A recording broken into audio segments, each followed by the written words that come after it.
start with our Caribbean studies.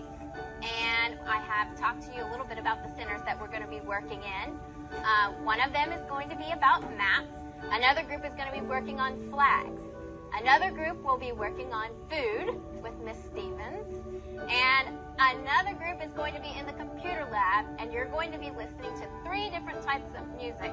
The group that will be going into the computer lab with Miss Doyle is the music group, and Derek, Otis, Zach, Amber, Emily. As I grouped my students today, I was thinking about their special interests, and in particular, I know of a student that really loves music, and he's one of the special needs students. So I thought the best way to create some enthusiasm for him, especially in this Caribbean unit, would be to start him in the music center. And as I was thinking about the other students, I tried to consider their special likes. That's a good way to keep the enthusiasm going throughout a unit. This is Florida. No, Haiti is only one part of it. So there's the tip of Florida, and it's like This is Haiti. oh yeah, that's Florida.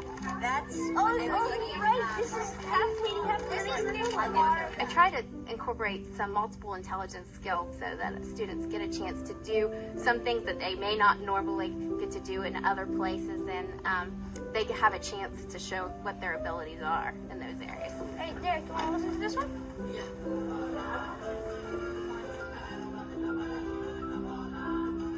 I try to develop some guidelines for each center, and I usually type up a printed sheet of directions with guidelines and things I expect from each student. For instance, with the music group, that I gave them a sheet with questions, which I feel is very important for them to be able to not only hear it, but also read it and see it, so that they would know as they were looking and listening to the music that there were certain things that they were to keep in mind and take notes on. In the flag center, they were to choose a country within the Caribbean and to create a flag of that country. Later on, we'll go back and study the symbolisms for some of those colors and symbols used in those flags. With the food, they each had a job that was provided to them by myself or the adult that was in charge of that center. I was checking in frequently to make sure that no one was being left out and not participating in the activity. All right, which one is Cuba?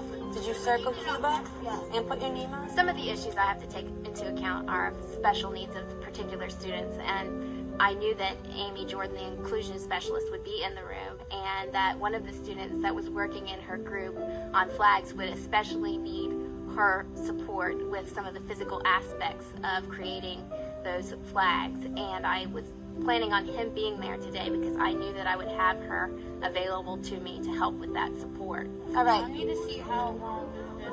First, can you do me a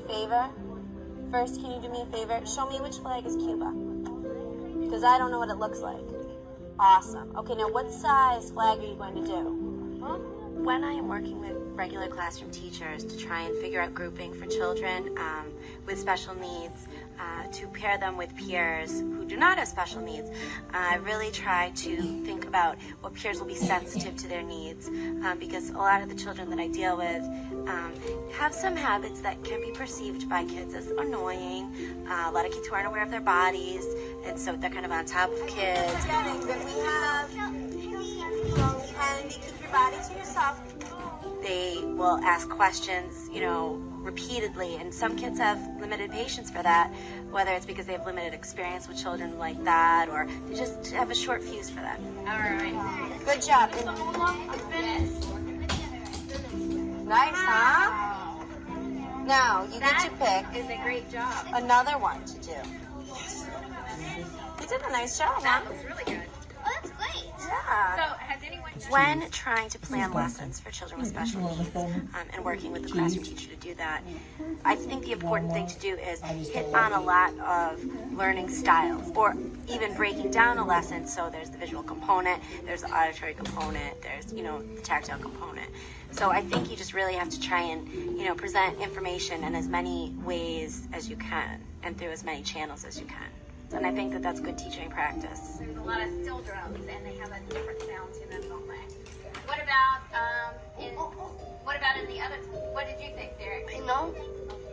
Piano. In which, maybe in the salsa? Yeah, and there's also a horn. There's a what? There's a horn. In which type? The salsa. In the salsa? You really need to keep in mind the students, their interests, their abilities, and other students that they work well with. You really need to put them in groups where they can maintain an enthusiasm for your classroom and that they can feel success.